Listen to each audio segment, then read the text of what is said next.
mwaramutse ndagira ngo dusangire ijambo ry'Imana muri iki gitondo. Ijambo rivuga hejuru y'imbaraga z'iyerekwa, the power of vision, nguvu za maono. Iryo ni ryo jambo nifuje ko dusangira namwe muri uyu munsi.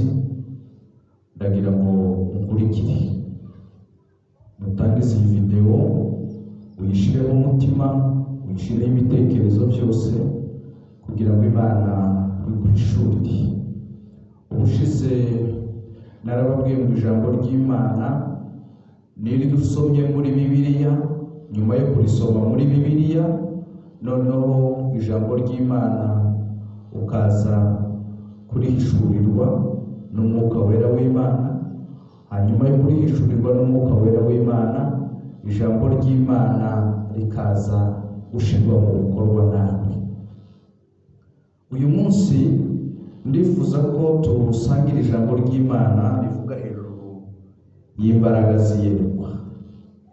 Ibi biraza gufasha abantu benshi kugira ngo dushobore gutandukanya ese ibintu byose ni ukubisengera cyangwa hari ibyo tudasengera. Ndagira ngo abantu baze kunyumva neza. Ni ngombwa ngo buri kintu cyose gihari dukenera tugisengere, cyangwa hari ibyo tutagomba gusengera. Mukurikire uraza kubisobanukirwa. Turi hano ndagira ngo nkubwire yuko iby'umwuka bihishurwa n'undi mwuka, cyangwa se bikorwa mu buryo bw'umwuka.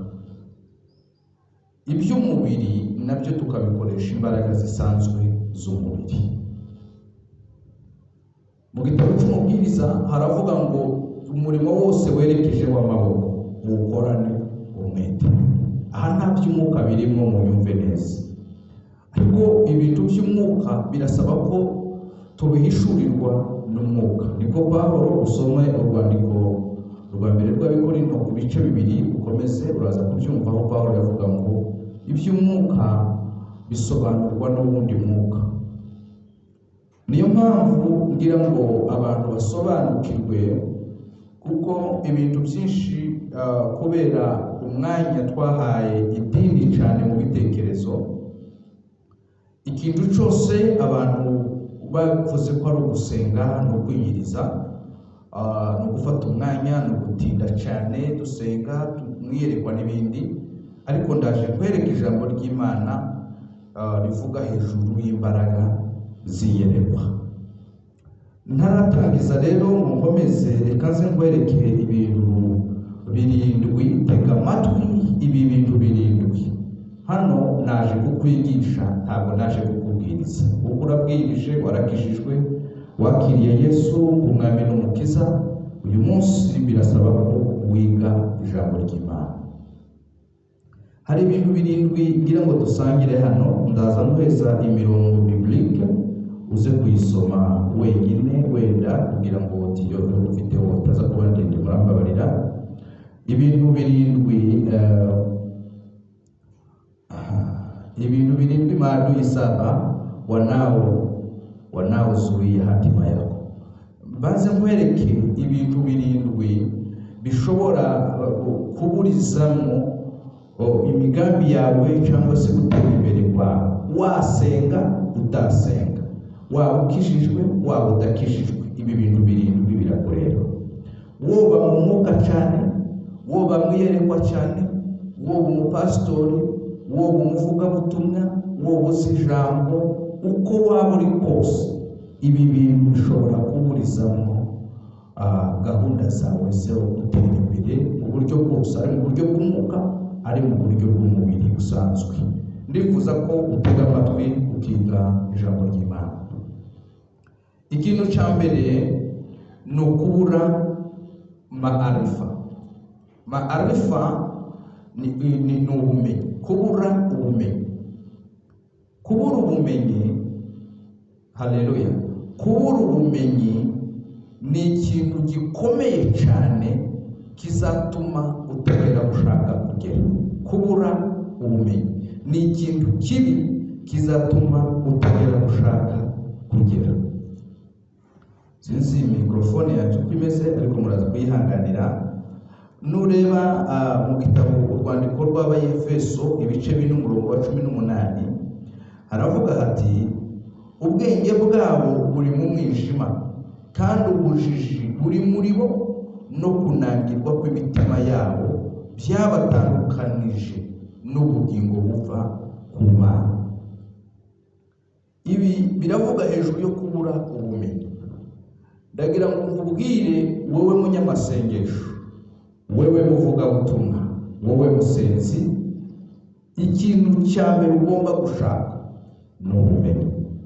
Ndikukwigisha imbaraga z'Imana ni ubumenyi. Mu gitabo ubutumwa bwiza nk'uko bwanditswe na Matayo ibice 25 umurongo wa 15 nimba ntibeshe, hari umugani w'italanto. Yesu yaravuze ngo umwe yamuhaye talante 5, undi amuha 2, undi amuha 1. Nukurikira umurongo neza haravuga ngo uko umuntu wese ashoboye ngo aragenda. Yesu yagendeye kuri ability, ku bushobozi bwa buri wese kugira ngo amuhereze italanto. So mu bintu bizakubuza kugeraho, nimba ushaka gukorera Imana mu by'ukuri kandi kugira ngo umenye n'ibyo ishaka, birasaba ko ugira ubumenyi. Ikintu cya mbere kikubuza kugera aho ushaka, kikubuza destiny yawe kuba nziza, hatima yako inapotea, nta kindi nuko udafite ubumenyi mu byo ukora. Nushaka kugera kuri, uzabanze ushaka ubumenyi. Amen. Sinzi, reka nkomerezeho gatoya. Buriya mu buzima ikintu cya mbere ugomba kubanza kumenya, ndacyaraho kuvuga ngo ushakishe ubumenyi. Ni wowe nkawe ugomba guhitamo ushaka kuba we mu buzima. You are the one to decide who you want to be in life. Ni wowe ugomba guhitamo ushaka kuba we mu buzima. Kurikira iri somo riraza kugufasha. Nyuma y'uko umaze guhitamo ushaka kuba we mu buzima, uraza kubyumva hirya cyane. Hari ibintu bigera kuri bingahe ugomba kumenya. Umaze kumenya uzabandi. Numara kumenya ushaka kuba mu buzima, ugomba gutahura ubumenyi bugomba kukugeza aho ushaka kugera. Ubumenyi bugomba kugufasha kugera aho ushaka kuzagera. Ugomba kubumenya. Noneho icya kabiri, ntabwo wasanga ubufite bwose. Ugomba kumenya ubumenyi ubura. Aho ushaka kujya urabura ubuhe bumenyi buzakugezayo.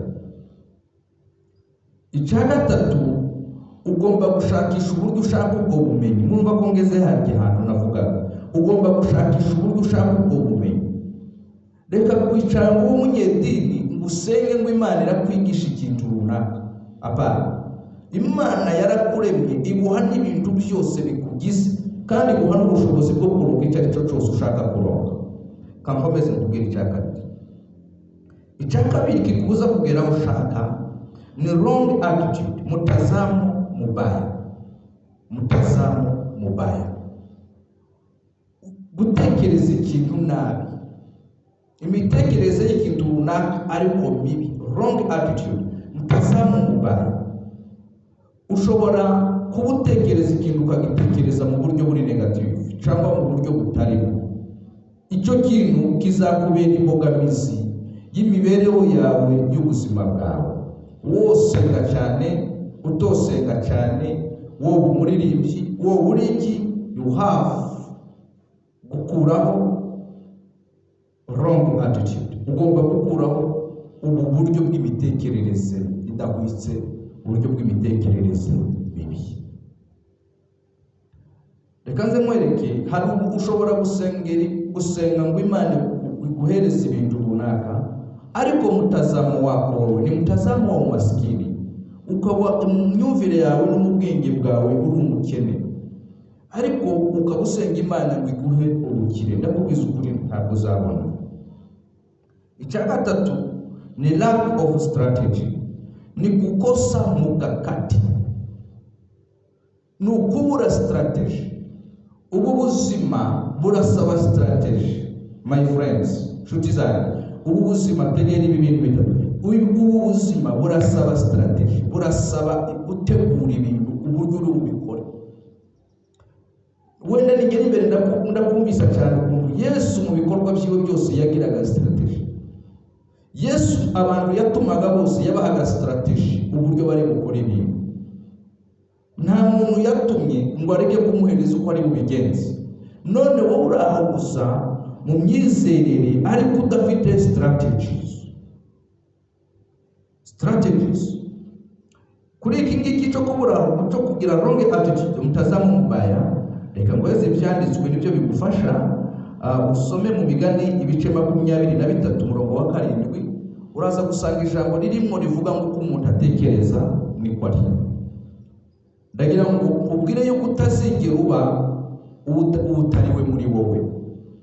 Nubwo wohanura, nubwo wosenga, ntuzigera uba utariwe muri wowe. Uzaba utekereza ni wowe. So birasaba guhindura imitekerereze yawe, ugahindura ibyo wibwira, ugahindura mutazamo, uburyo ubona ibintu bigahinduka, ukabibona kuko Imana ibibona mu izina rya Yesu. Hanyuma lack of strategy ni cya gatatu nari kubwiye, kukosa mkakati. Uze kubisoma muri Luka igice cya 1 ibice 34 umurongo wa 35. Urasanga aho marayika yaje agasanga Mariya, amubwira amakuru y'ukuntu azasamira. Nusoma urasanga Mariya yaramubajije ngo se ko ndi umwana, nkaba ntarabonana n'umugabo, ibyo bintu bizashoboka gute? Marayika mu strategy haramubwira ati witinya, umwuka wera uzaza gutwikire hanyuma uzasamira. Hamubwira uko bizagenda. Si ngombwa gukora ibintu buzira strategy. Amen. Ibintu byose ukora ugomba kuba ufite strategy y'uburyo ubikora. Tugende kucakane ni kukosa hatua, kudahaguruka ngo utangize, utere intambwe, utangize ushire mu bikorwa ibyo wagambiriye. Icyo nacyo kiri mu bintu bitakugeza kuri. Muri the power of vision, muri izi mbaraga ziyerekwa, ni ngombwa kumenya ibi bintu. Wisenga gusa ngo wicara ahantu cyangwa ngo uwo mu butayu cyangwa ngo uwo mu byumba by'amasengesho, no, ugomba gutera intambwe. Wibuke ijambo natangizanyije, nakubwiye ngo iby'Imana by'umwuka byose bikorwa n'umuntu, bikorwa mu buryo bw'umwuka wera w'Imana.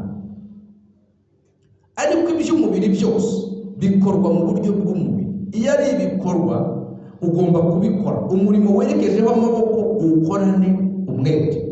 Ndigisha abantu ngo bave mu bintu by'idini byo gutekereza ko ibintu byose bituruka ku Mana, bakibagirwa ko muri bo hari ubushobozi n'ububasha Imana yabahaye bwo kurema, bwo gushiraho ibintu, bwo gukora ibintu bikomeye.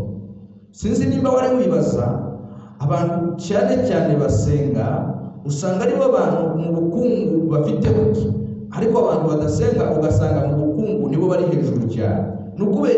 Nuko abantu badasenga, badafite imyizerere y'idini, bashize mu bikorwa ibintu bigendanye no gukora. Kugira ngo ubone ubutunzi, nta butunzi buturuka mu gusenga, ubutunzi buturuka mu gukora. Icya gatanu gituma udatera imbere ni guhayirisha amahoro, guhora usubika ibintu, guhora usubika ibintu. Aha ngaruke nanone gwicanditswe kukosa hatua, kudatera intambwe cyangwa lack of action cyangwa taking step. Kukubura iki kintu uze gusoma mu gitabo cy'Imigani, ndatekereza ni ibice 14 umurongo wa 23. Uyu murongo uraza kugufasha cyane. Icya kane ni uguhora usubika ibintu. Reka nkubwire iki kintu, ibintu bigutashije uyu munsi, ibintu bikugoye uyu munsi, ibintu ubona ari umutwaro cyane kuri ubuzima bwawe uyu munsi, ni ibintu wasubitse ejo, ni ibintu wari gukora igihe cyashize, ntiwabikora urabisubika, uravuga ngo uzabikora ubutaha, none uyu munsi ni umutwaro kuva igihe cyo kubikora kwabyo kwakurenganye kubera gusubika. Niba ushaka kugera kure ikintu cyose uzakibonera umwanya wacu, ureke gusubika. Uze gusoma mu gitabo cy'Imigani ibice 24 umurongo wa 33 n'uwa 34. Uraza kumva iki kintu kirakomeye cyane muvandimwe. Haleluya. Ndagira ngo mbabwire yuko iyerekwa atari ukutwerekwa gusa ngo Imana iravuze, no, hari ibyo Imana yavuze bihari tugomba kugenderaho, tugomba gukurikiza, tugomba kubaha, kandi twabishyira mu bikorwa ibitangaza bigakoreka. Niyo mpamvu nifuje ko ngubwira ibintu nguhereza n'imirongo iri mu ijambo ry'Imana. Icya gatandatu ni kuwategemea watu, kwizera abantu. Muri vision yawe Bibiliya ivuga ngo wizere umwana w'umuntu avumwe. So muri vision, the power of vision, ugomba kugabanya kwizera abantu. Kakubwira ikosa utazakora mu buzima. Ntuzigere na rimwe upangira cyangwa se utegura gukoresha ibintu utekereza bikomoka mu wundi muntu. Ntuzigere ukoresha amafaranga, kakubwire mu buryo bwiza, ntuzigere ukoresha amafaranga ari mu mufuka w'uwundi muntu ngo uvuge ngo reka ntegure iki kintu ngo runaka azampa amafaranga. N'ubuyobe bukomeye cyane. Ibi ntibivuga ngo ureke kugira abo usaba gufasha. Ibi ntibivuga ngo ureke kwizera yuko hari umuntu wagufasha. Ibi biravuga ngo ntuzigere uteganya ngo ukoreshe ibintu bikiri mu mufuka w'undi muntu ngo bipange. Iri ni ikosa rikomeye cyane ryica hatima yawe, ryica destiny yawe, ryica vision yawe. Kuko abantu barahemuka, abantu barasezeranya ariko ntibasohoza. Icyo ugomba gukora kuri uyu murongo, ugomba kwizera neza ko Imana ukorera ishobora gukoresha abantu, abo bandika bakuzanaho bakagira icyo baguha, hanyuma ibyo baguhaye ukabona kubikoresha. Ariko reka gutekereza yuko ibintu bizaturuka ahantu gutangira ubipangire uyu munsi bizagushira mu madeni, kandi nkwibutse yuko ideni burya ni roho, ideni ni umwuka. Hari abantu bagira umwuka w'amadeni, amadeni ntazabavaho horaho. Kubera iki? Nuko bahora bizera cyangwa se bategereza ko abantu aribo bakora ibyo bo bakoze. Icya karindwi, haleluya, icya karindwi, ahangaha kuri iki cya gatandatu cyo gusoma Zaburi ibice 34 umurongo wa 5 haraza kugufasha. Ndimo ndakwigisha muvandimwe, Imana ihabwe icyubahiro, ndimo ndakwigisha kandi iri jambo rize kugufasha. Icya karindwi, ndagira mbwire kukosa umakini Mungu anapokutembelea. Ni ukutagira attention, ni ukubura kumenya igihe Imana yakugendereye. Imana hari abantu igenderera ntibamenye ayo makuru. So kukosa umakini wakati Mungu anakutembelea nabyo bituma utagera kure. Imana ikagusura ntubimenye, Imana ikakugenderera ntubimenye, ijambo ry'Imana rikakugenderera ntubimenye. Ariko kugira ngo byumve, ndaza kuguha ibimenyetso bunyine bishobora kukumenyesha yuko Imana yagutemberereye, bishobora kuguhishurira yuko Imana yakugenderereye. Kutagira umakini mu gihe Imana yakugendereye bituma ejo hawe hangirika cyane. Uze kubisoma mu gitabo cy'ibyahishuriwe Yohana ibice 3 umurongo wa 20. Haravuga ngo mpagaze ku rugi ndakomanga, umuntu niyumva ijwi ryanjye agakingura nzinjiriwe dusangire. Amen. Donc birasaba kumenya yuko Imana iri gukomanga ku mutima wawe, ukayemerera ikinjira muri wowe, hanyuma igakora umurimo ukomeye ku bugingo bwawe. Kakubwira ibintu bine bikwereka neza ko Imana yakugendereye. Ibimenyetso bizakwereka ko Imana yakugendereye. Nusanga ibimenyetso bifite, umenye, ukanguke mu izina rya Yesu, umenye ko Imana yakugendereye. Haleluya. Wenda ndaza no gusoma murambabarira, muze kwihangana no mbasomere hano yego cyangwa muraza kubasoma mwenyine nta kibazo. Ikizakwereka ko Imana ikugendereye, uzagira inyota y'impinduka, utakuwa na kiu cha mabadiliko. Inyota y'impinduka izaba muri wewe, wumve aho waruri ntiyagihagije, wumve ibyo warurimo ntibigihagije, wumve urashaka kujya ku rundi rwego, niwumva kandi ibi bizakuza bidashingiye kuko umutungo wiyongereye, bidashingiye ko amafaranga yabaye menshi, abana bizaza bishingiye gusa ko Imana yashatse kukugendera ngo hagire impinduka zibamo. Munyemerere noneho nsome icanditswe igitabo cy'Itangiriro, munyemerere mwihangane dufatanye dusome ijambo ry'Imana mu gitabo cy'Itangiriro kugira ngo dutange amasomo meza. Mwihanganire mikrofone nayo nikaho tumeze neza cyane. Noneho igitabo cy'Itangiriro ibice 30 umurongo wa 29 n'uwa 30 uzagira impinduka, uzifuza impinduka kabisa. Haravuga hati umurongo ibice 30 umurongo wa 25, umurongo wa 25 haravuga ngo 25 kugeza kuri 30 numva ari harehare, ariko reka basoma. Nuko Rasheli amaze kubyara Yosefu, Yakobo abwira Labani ati sezerera ngende jiwacu mu gihugu cyacu, abagore banjye n'abana banjye nagutenderagaho nigendere kuko uzi gutenda nagutenzeho. Labani aramubwira ati icampa kakugiraho umugisha, kuko nahanuye yuko ari ku bwawe Uwiteka yampereye umugisha. Ati ca ibihembo nzaguha nzajya bitanga. 29 aravuga ngo aramusubiza ati uzi ko nagutenzeho kandi uzi ko amatungo yawe yabaye nyaragira, kuko ayo wari ufite ntaraza yari make, none yarorotse aba menshi cyane. Uwiteka yaguhaye umugisha aho naganaga hose, none nzabona ryari ibitungisha nzabona ryari ibitungisha urwanjye rugo. Yari yamaze gutekereza, atangira kumva impinduka, ntaco yarabaye, ariko yumva ashaka kwigenga, yumva ashaka kwigenga nawe kugira ngo impinduka zari zamujemo. Amen. Nzabana ryari, nzabasha ryari kubona ibitungisha urugo rwanjye. Ikizakwemeza ko Imana yakugendereye ni igihe uzatangira kugaya ibyo urimo, ni igihe uzatangira kumva hari impinduka ushaka mu buzima, icyo gihe uzamenye ko Imana yakugendereye. Icyaga uzagira umutwaro w'amasengesho, utapata mzigo wa maombi.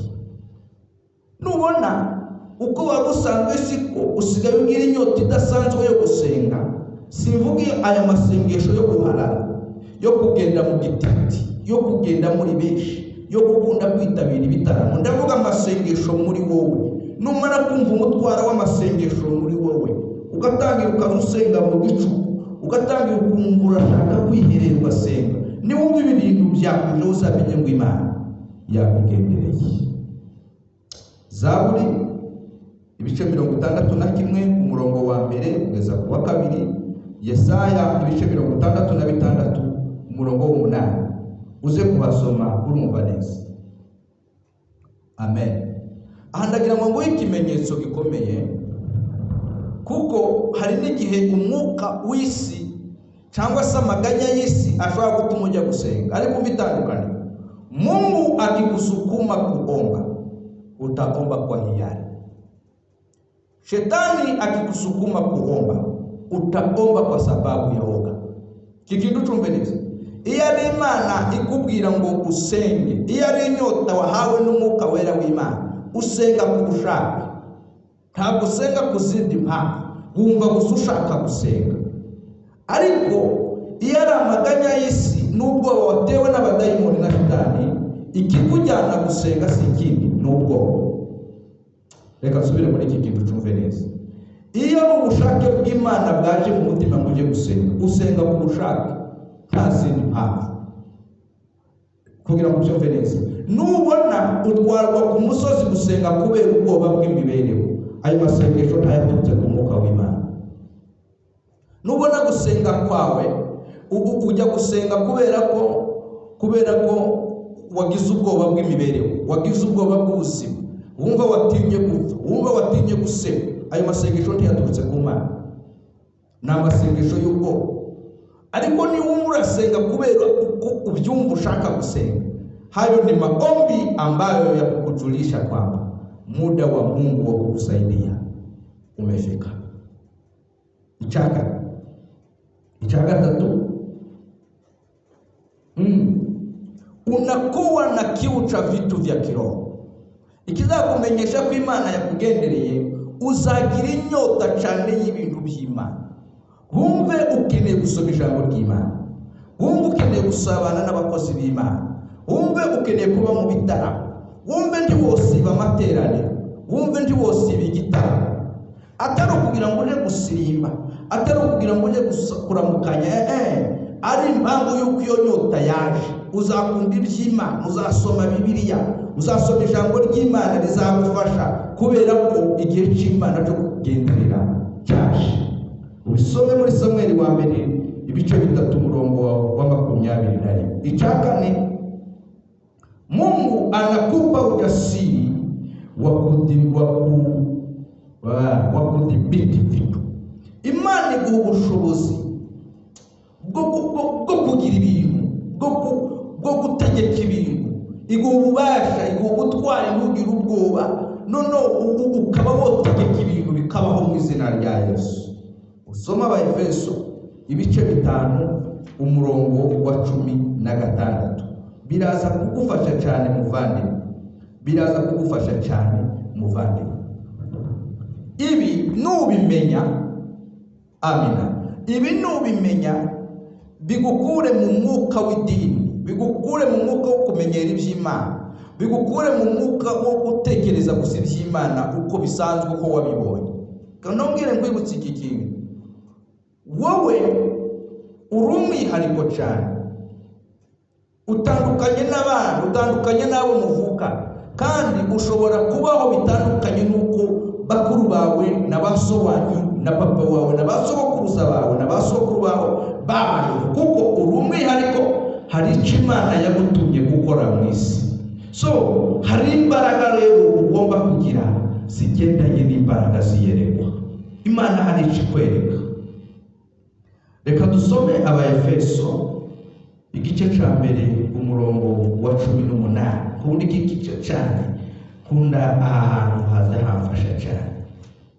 The power of vision. Nguvu imbaraga ziyerekwa. Komeza ukurikira ku 18.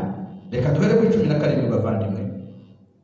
Haravuga ngo kugira ngo Imana y'Umwami wacu Yesu Kristo ariyo data wa twese w'icubahiro ibaho umwuka w'ubwenge no guhishurirwa bitume muyimenya. N'Imana ibaho umwuka w'ubwenge no guhishurirwa. Umva ya vision, guhishurirwa no guhishurirwa kugira ngo bitume muyimenya. Hari imbaraga ziyerekwa kuko itangiye guhishurirwa bituma umenya Imana cyane. Amin. Bituma usobanukirwa yaguhamagaye, bituma usobanukirwa yakurema, bituma usobanukirwa icyo waje gukora ku isi. Reka wumve ku 18. Haravuga ngo amaso y'imitima yanyu abone uko ahweza, mumenye ibyo mwiringizwa n'yabahamagaye, mumenye n'ubutunzi bw'ubwiza bw'ibyo azaraga abera. Amaso ya abashe guhweza, abashe kuba. Acha nikueleze my friend, reka musobanure iki kintu. Ntabwo hatuendeshwi na kile tunaona na macho ya nje, tunaendeshwa na kile tunaona na macho ya ndani. Ntabwo tugendera ku byo turebesha y'amaso asanzwe, tugendera ku byo turebesha amaso y'umwuka, amaso y'imitima yacu. Amina. Salomo yaranditse mu gitabo cy'umubwiriza, aravuga ngo amaso y'umunyabwenge aba mu mutwe we, no reka ngwino aya maso asanzwe abona ibintu bituzengurutse kandi majority y'ibintu bituzengurutse ni ibintu biduca intege. Tubona abarwayi mu bitaro, tubona abakoze impanuka, tubona abashonje. Donc ibintu negative nibyo byinshi kuruta ibintu positive. Donc aya maso asanzwe nuyagenderaho ngo ukore urebe ibyo akwereka ntawe uzagira. Niyo mpamvu birimo ngo amaso y'imitima yanyu ahweze, umva neza ijambo ry'Imana, ahweze abona uko ahweze, mumenye ibyo mwiringizwa n'iyabahamagaye, mumenye n'ubutunzi bw'ubwiza by'ibyo azaraga abera. Ubu butunzi bw'ibyiza azaraga abera ntiwabibonesha aya maso asanzwe, ubibonesha amaso y'umutima. Amen. Tukomeze yodiyo niza kuba ngufi ndaza gukongera, ariko wumva imbaraga ziyereko. Hari ibintu nshaka ko unyumvaho cyane. Imani ihabwa icyubahiro cyane.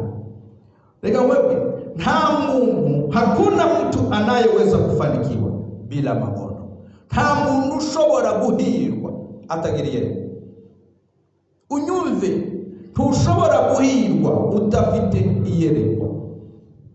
Ntushobora kuba successful mu gihe utagira iyerekwa. Icyo ni ikintu cya mbere ugomba kumenya.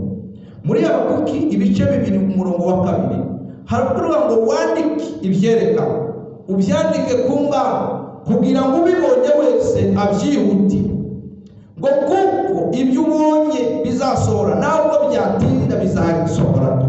Ujye kwasoma wowe urabyumva neza ukurikije amagambo yanditse muri Bibiliya. Uko waba uri kose, waba umusore cyangwa waba umusaza, igihe udafitiye ntaho uzagera. Wosenga cyane, wo kwiyiriza cyane, senga Imana wishurire, ugire iyerekwa.